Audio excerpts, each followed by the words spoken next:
everybody and welcome to another Doctor Who review. This time I'm reviewing an 11th Doctor story. It's Dinosaurs on a Spaceship.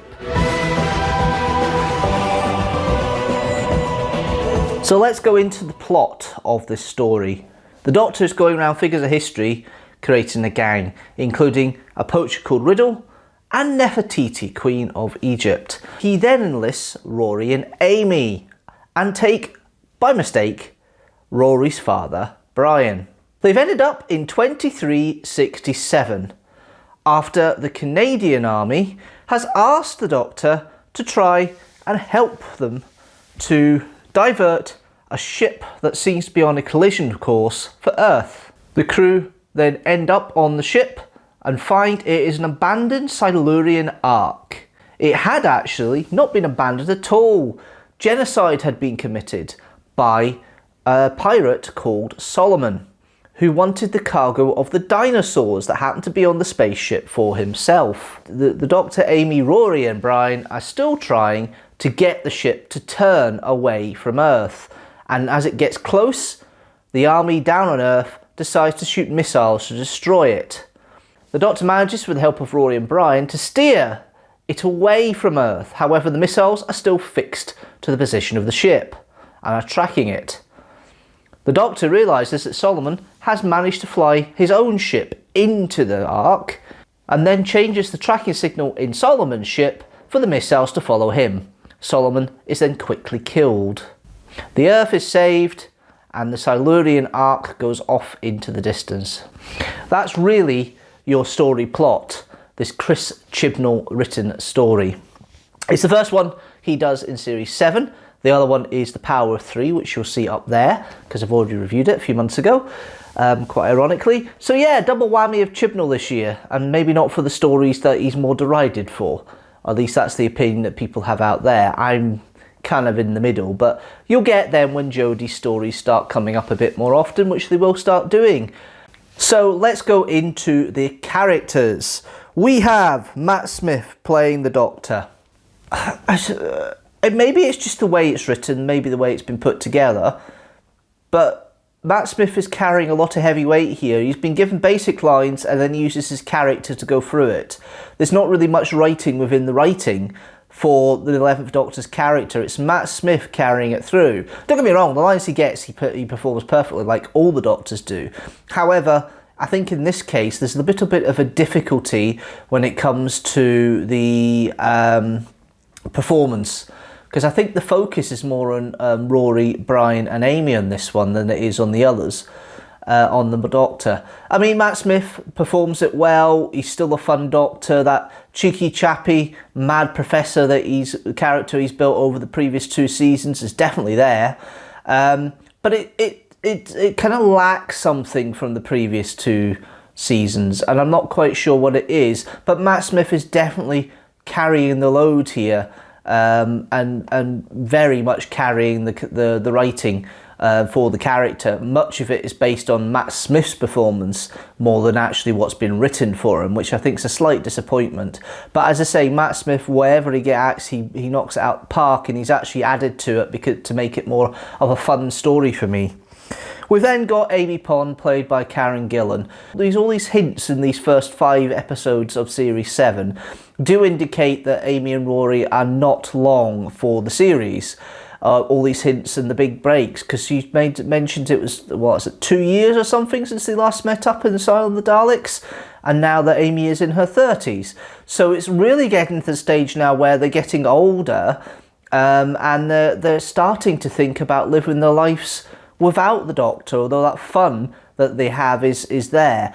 It's portrayed better with Karen Gillan than it is portrayed through Arthur Darvill in that kind of emotional setup. However, Amy is as spunky as ever. She certainly is showing her intelligence, and her knowledge of the Doctor and the travels that she's had with the Doctor has certainly come into play here, because it's actually made the whole situation of being able to split the story up, because you've got Amy in one hand leading the way when it comes to trying to find out more about the ship in one direction, and then Brian, Rory and the Doctor end up going to another part of the ship. So Amy is able to lead quite well and keep control of Riddle and Nefertiti in regards to what they say and what they do. And I think that's quite nice the way it's done. We then have Rory Williams, played by Arthur Darvill. This slightly uncertain Rory you always get. He's obviously very happy and comfortable travelling with the Doctor, but there's that element where he always feels slightly uneasy at times. And I think the uneasiness is portrayed through the relationship he has with his father, who's effectively embarrassing him like a teenager at times for some of the things he gets on with. But it does seem to be a very interesting dynamic that's given for Arthur Darvill here with the father-son character of Brian and Rory. However, I do think there is a little bit of a lack of the Rory that we know, and a bit more of he's standing up for himself a little bit more than he used to. When the Doctor starts despairing about Brian being a stowaway, even though it was the Doctor ended up dematerialising round Brian, Amy and Rory in Amy and Rory's place, it's interesting how that all works out, and the fact that Rory has to take the Doctor to task. And I quite like the way that Rory has become a more confident person around the Doctor, because I think initially he was a little bit sceptical. He then got a bit bitter because he thought he thought that Amy was going for the Doctor and not Rory. And he's mellowed again, and he's able to confront the Doctor when he needs to, and it's really quite a nice portrayal. I think one of the better guest cast members this time is Mark Williams, playing Brian Williams. Brian's an interesting older father. He's definitely a geek of sorts, and we saw that in Power of Three. And the fact he's got different pockets with different tools and things like that, and the kind of relationship and the comedy bounce off the two of them have, Rory and Brian have, it works really well. And it does make a difference because Brian does turn up another time in Angels Take Manhattan as well. So there is multiple occasions where Brian is there as the emotional link and the one way of trying to keep everybody home, if you know what I mean. And I like the way that Brian's portrayed here. Mark Williams does a good job as Brian here, and I think it's quite a nice little role. We then have three other characters I want to mention. Rupert Graves as Riddle. There's not much to him. He's a bounty hunter, bit of the action man. He's kind of wasted here. It's too many people in this story. The Doctor wants a gang, but the gang he picks are not the greatest. It's not the greatest bunch in regards to what he has. And we don't know anything about Riddle, so we don't know we know he's a poacher, but that's about it. He's just used there as the kind of mini muscle, and I mean, Rupert Graves plays it well, but it means nothing to me. It's a kind of a pointless character. Rhiannon Steele has a bit more of the flirtatious side as Nefertiti, playing on her reputation and history a little bit. The flirting between her and the Doctor at the beginning is quite fun. Obviously the banter and the love for the Nefertiti and Riddle are building up throughout the story is commented on by Amy, and that's quite nicely done as well. Ultimately, though, she wasn't really needed, apart from being the plot point where Solomon wants Nefertiti instead of the ship, because he's a trader and he's a pirate near the end. And that's basically her point here. She's a plot point. She's not more of a character that could be a bit of fun as part of a crew, and is very disposable apart from that. Speaking of Solomon, he is the best thing in here, I think. David Bradley, first appearance in Doctor Who. He has become more famous as playing the First Doctor, or the incarnation of the First Doctor. He's made 2 appearances in the TV series Main. I know he was cast as William Hartnell the First Doctor in An Adventure in Space and Time in 2013, which is just after this was filmed. So he's obviously in the consideration for that at the time. And it's quite a nice little turn from David Bradley. This kind of evilness he's playing on from his Harry Potter janitor role, this kind of nastiness he gets through, but there's also the subtleness come through of how good an actor David Bradley actually is. And it's a nice little bridging role, I think, between what he's become more known for in the later years in the Doctor Who universe and what he was known for before he joined the Doctor Who universe. And it's interesting, nice little bridge. Solomon's definitely the big bad of the week. There's not much to him. He wants stuff. He feels the Doctor might be worth something. We'll find out he's not. But ultimately, he is a nice little big bad. The idea of the way he's got killed is a bit callous, but I'll come to that in a minute. But apart from that, yeah, there was a decent role, decent performance. Our celebrity cameo probably is from David Mitchell and Robert Webb as the two robots. Just comic relief, really. They don't really do much. And I think that's part of the problem. I think they just don't do too much at all. And it really does distract from things a little bit. Correction, I said 2 years. It's more like 10 months since the Doctor and Amy last met. I got that wrong. Dinosaurs and the Spaceship itself, nice concept. They have a Triceratops, the Doctor, Rory and Brian ride on at one point. That's quite well realised and quite fun. The fact that the Triceratops is goaded on by the grass residue that's on golf balls that Brian just happens to have in his pocket is quite interesting. I quite like that little bit of fun there, and it actually works well for me. The scene where the Triceratops is killed by Solomon out of cold blood by Solomon's command by the robots is quite cruel, but it gives the emotional punch there to make the Doctor turn and think, right, now's my turn to fix things here, and it focuses the Doctor, because up to that point he's been a bit of an explorer and been a bit silly, so it's a nice little turn there to change the point. It wasn't Amy who confirmed he's 31, I've got that wrong again, it's Rory that confirms he's 31. I think Amy is slightly younger, so that would confirm that they're both in their 30s, I think. The idea of a Silurian arc kind of chimes in with the way the Silurians are portrayed all the way through the series. The hibernation idea of the Silurians is because they thought that a big space object was going to crash into the Earth back in 1970s Doctor Who and the Silurians. At that point, we didn't know about the formation of the Moon being from Earth. We thought at that point it was, the Moon was captured, and that's the impression they got. But they've kept that going with the Homo reptilia idea they have of the Silurians in the new series. And the idea of an arc completely chimes in with that. It's actually not a bad little concept, and it works quite well. Amy does show that she's worried about losing the trips with the Doctor, even though she has Rory.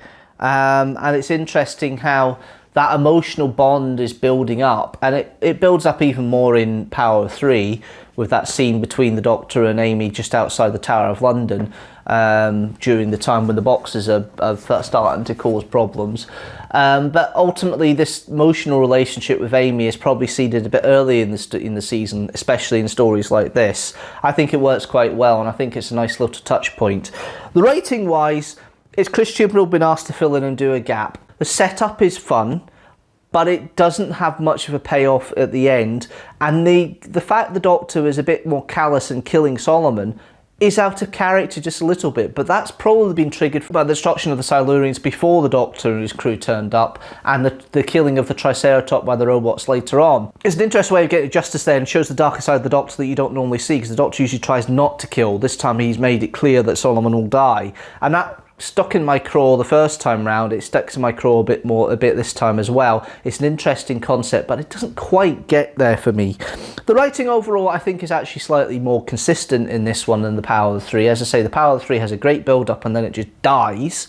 This one isn't so bad, and it just shows that Chris Chibnall can put a good story together if he tries, but there's a lot of instances where Chibnall's writing is closer to Power of Three than it is here on Dinosaurs and the Spaceship. 42 again is another one that's kind of consistent, but it's very rare of what I'm seeing from Chibnall stuff that's the case. So the Dinosaurs and Spaceship falls into that one more than it does anything else. The direction by Saul Metzstein is nice. It's a lot of fun. There's a bit of action in there. There is a slight budget limitation when it comes to the effects sometimes. You can see there is a little bit of cheapness there, but they're basically based on the Siege kind of story, twisted out a little bit. It's quite fun, it's quite good, and I like the direction overall.